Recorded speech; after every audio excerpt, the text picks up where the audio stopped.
Hello everyone, welcome back to our channel bioscience 2.0। आज हम second topic पढ़ने वाले हैं आईसीटी का, जो यूपी टीजीटी पीजीटी का सिलेबस के अकॉर्डिंग है। जी के जीएस का पार्ट है, जिसमें हमारे ये पहला पॉइंट है, यानी कि दूसरा पॉइंट है इंटरनेट और नेटवर्किंग की कुल मूल बातें। जैसे देखो, इंटरनेट क्या है। इंटरनेट क्या होता है? ये नेटवर्क और नेटवर्क्स यानी नेटवर्कों का नेटवर्क जो विश्व भर के कंप्यूटर को आपस में क्या करता है, जोड़ता है। इतिहास की बात करें तो इसकी शुरुआत 1969 में अमेरिकी रक्षा विभाग द्वारा बनाए गए ARPANET यानी ARPANET एडवांस। ए का मतलब होता है एडवांस, आर का मतलब होता है रिसर्च, पी का मतलब होता है प्रोजेक्ट एजेंसी, या नेटवर्क मतलब नेटवर्क से हुई है, यानी advance research project agency network, इसका फुल फॉर्म है एप्रानेट का। फिर नेक्स्ट पॉइंट हमारा आता है फ्रेंड्स, भारत में इंटरनेट, भारत में सार्वजनिक इंटरनेट सेवा की शुरुआत 15 अगस्त 1995 हुई थी। ये मोस्ट इंपॉर्टेंट पॉइंट्स है हमारे एग्जाम के लिए कि भारत में सार्वजनिक इंटरनेट की शुरुआत कब हुई थी, तो 15 अगस्त 1995 में VSNL यानी कि विदेश संचार निगम लिमिटेड द्वारा, यानी VSNL के द्वारा ये हुआ था। उसके बाद इथरनेट, इथरनेट क्या होता है? या नेटवर्क में कंप्यूटरों को तार यानी केबल से जोड़ने वाली तकनीक को हम इथरनेट कहते हैं।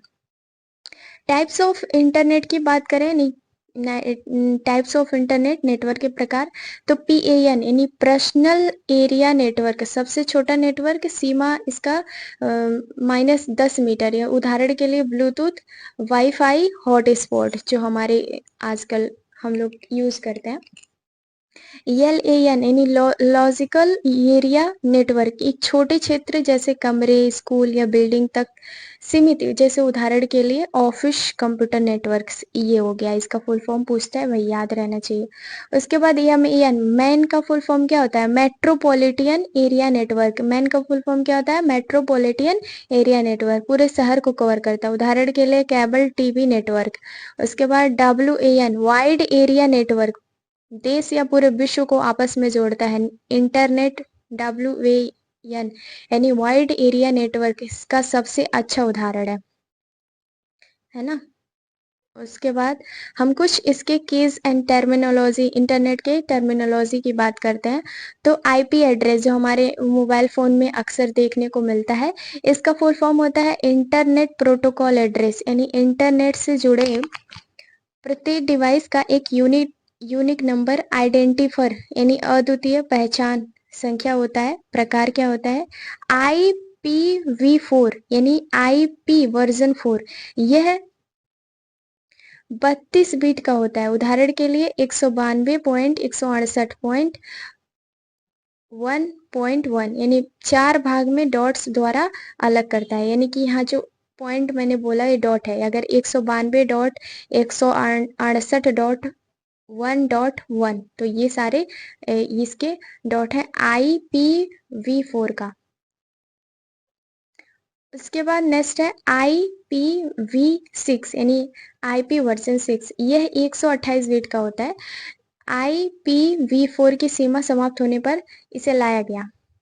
नेक्स्ट है MAC यानी MAC एड्रेस क्या होता है? MAC एड्रेस का मतलब होता है media access control address. MAC का फुल फॉर्म क्या होता है? मीडिया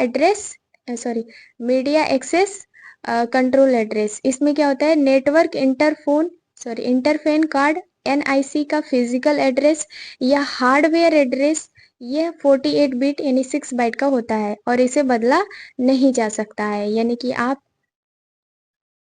इसे बदल नहीं सकते। फिर उसके बाद URL का फुल फॉर्म होता है यूनिफॉर्म रिसोर्स लेक्टर, यानी कि यूनिफॉर्म रिसोर्स लोकेटर। वेब पर किसी भी संसाधन, वेब पेज, इमेज, वीडियो का अनोखा पता। आविष्कार सर टिम बर्नर्स-ली 1994 में की थी URL का आविष्कार। इसकी संरचना इस तरीके से होती है www.example.index.html हैशटैग आप यहाँ पे देख सकते हो, एग्जाम्पल इसका इंडेक्स दिया हुआ है। अब यहाँ पे HTTPS की प्रोटोकॉल, यहाँ पे w.example.com, सो इस तरीके से डोमेन नेम, फिर index.html, फाइल पैथ, इन सभी के बारे में, इसी को हम क्या कहते हैं, URL, यूनिफॉर्म रिसोर्सेज लोकेटर, है ना।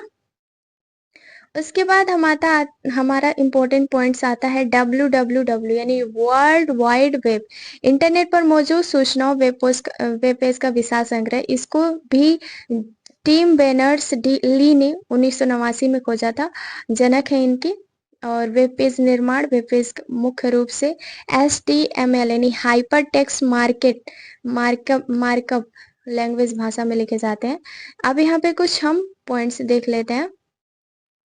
जैसे देखो, यहाँ पे कुछ प्रोटोकॉल एवं सेवाएं हैं। प्रोटोकॉल सर्विसेज क्या है, प्रोटोकॉल है ये, उसके बाद फुल फॉर्म है और ये मुख्य कार्य है इसके। तो एस टी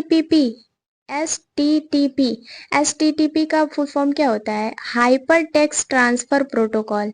HTTP जहाँ पे भी मिले वो होगा हाइपर टेक्स्ट ट्रांसफर प्रोटोकॉल। इसका काम होता है कि वेब सर्वर और क्लाइंट के बीच डेटा ट्रांसफर करना, है ना, डेटा को क्या करना, ट्रांसफर करने का कार्य करता है।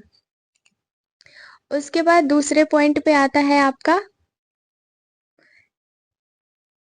HTTPS यानी hyper text transfer protocol secure.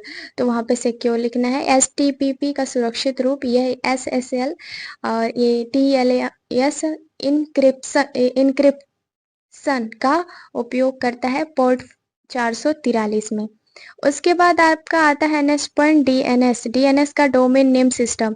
इसमें क्या होता है फ्रेंड्स, जब एड्रेस में बदला यानी IP एड्रेस में बदलता है तो इंटरनेट का फोन बुक जैसे google.com 142.250.190.46, तो ये सारे पॉइंट्स आते हैं DNS में, डोमेन नेम सिस्टम। फिर उसके बाद आपका आता है TCP IP यानी transmission control protocol, internet protocol, यानी इंटरनेट के संचार का मुख्य आधार TCP डेटा के पैकेट तोड़ता है, IP इसे पते तक पहुंचाता है। लास्ट पॉइंट है FTP यानी फाइल ट्रांसफर प्रोटोकॉल। इसका क्या काम होता है भाई, इसका काम होता है नेटवर्क के पर फाइल डाउनलोड अपलोड करने का काम करता है FTP। ओके, नेक्स्ट पॉइंट आता है फ्रेंड्स हमारा ईमेल यानी इलेक्ट्रॉनिक मेल इसको कहेंगे हम। इसका आविष्कार रे टॉमलिंसन ने किया था 1971 में। इन्होंने ही, अगर हम देखें तो इन्होंने कुछ डोमेन चिन्ह दिए थे, जैसे कि user name domain dot example.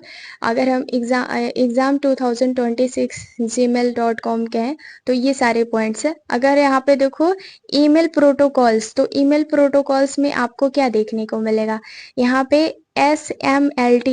SMLT का फुल फॉर्म क्या होता है, सिंपल मेल ट्रांसफर प्रोटोकॉल, केवल ईमेल भेजने आउटगोइंग ईमेल के लिए होता है। POP3 post office protocol. V3 email प्राप्त करने यानी इनकमिंग मेल और सर्वर से लोकल डिवाइस पर डाउनलोड करने के लिए। IMAP internet messages access protocol, server पर ही ईमेल पढ़ने और सिंक करने के लिए। उसके बाद आपका आता है मुख्य भाग, इंपॉर्टेंट हेडर की बात करें, TO प्राथमिक प्राप्तकर्ता, CC यानी कार्बन कॉपी जिसमें जोड़े गए एड्रेस सभी को दिखाई देते हैं। BCC यानी ब्लाइंड कार्बन कॉपी, इसमें जुड़े एड्रेस गोपनीयता के कारण अन्य प्राप्तकर्ताओं को नहीं दिखाई देते हैं। उसके बाद आपका स्पैम जंक अवांछित व्यावसायिक संदिग्ध ईमेल आता है। जैसे स्पैम, आपको कभी कभी फोन में कोई मैसेज आता है तो आपको स्पैम दिखाई देता है, या कॉल आता है तो स्पैम दिखाई देता है, तो रेड कलर हो जाता है, तो वो अलर्ट करने का काम करता है। ठीक है, उसके बाद नेक्स्ट पॉइंट आता है हमारा पांचवा, वेब ब्राउजर बनाम सर्च इंजन। वेब ब्राउजर विशेष सर्च इंजन की बात करें तो वेब ब्राउजर क्या होते हैं फ्रेंड्स, तो यह एक एप्लीकेशन सॉफ्टवेयर है जो उपयोगकर्ता को इंटरनेट पर वेब बेस देखने की सुविधा देता है। पहला टेस्ट बेड्स ब्राउजर www, बाद में नेक्सस हो गया। पहला लोकप्रिय ग्राफिकल ब्राउजर मोइजिक 1993 में होता है, 1993 में। उदाहरण अगर देखें तो Google Chrome, Mozilla Firefox, Microsoft Edge, Apple Safari, Opera. तो ये सारे आपके वेब ब्राउजर हैं। फिर उसके बाद सर्च इंजन क्या है, देखो ये पूछेगा सर्च इंजन क्या है और वेब ब्राउजर क्या है, तो दोनों में डिफरेंस आपको याद रहना चाहिए। जैसे ये वेब बेस्ड टूल्स प्रोग्राम है जो इंटरनेट पर कीवर्ड्स के आधार पर जानकारी ढूंढता है। पहला सर्च इंजन इसको यानी सर्च इंजन को सबसे पहले किसने खोजा था, तो आर्ची आर्ची 1990 में। प्रमुख उदाहरण Google, Bing, Yahoo, DuckDuckGo, Baidu. तो ये हैं, इसको हम सर्च इंजन कहते हैं। फिर उसके बाद हमारे एग्जाम के पॉइंट ऑफ व्यू से देखें तो कुकीज छोटे टेक्स्ट फाइल डेटा को ब्राउजर यूजर की प्रेफरेंस और सेशन हिस्ट्री को याद रखने के लिए स्टोर करता है। बैंडविड्थ एक निश्चित समय में नेटवर्क में ट्रांसफर होने वाला डेटा, अधिकतम मात्रा बीपीएस, बीट पर सेकेंड। उसके बाद नेक्स्ट पॉइंट आपका आता है MODEM। MODEM का फुल फॉर्म क्या होता है फ्रेंड्स, तो MODEM को फुल फॉर्म होता है मॉड्यूलेटर डेमोलूटर, एनालॉग सिग्नल को डिजिटल और डिजिटल को एनालॉग में बदलने का उपकरण MODEM होता है, मॉड्यूलेटर डेमोलूटर। और उसके बाद ISP इंटरनेट सर्विस प्रोवाइडर, वह है कंपनी जो इंटरनेट कनेक्शन प्रदान करती है, जैसे जियो, एयरटेल, BSNL, ये सभी इसको ISP कहते हैं, इंटरनेट सर्विस प्रोवाइडर। तो आई होप आपको यहाँ पे इंटरनेट्स वाले टॉपिक क्लियर हो गए होंगे। So thank you for watching this video, like share subscribe, thank you.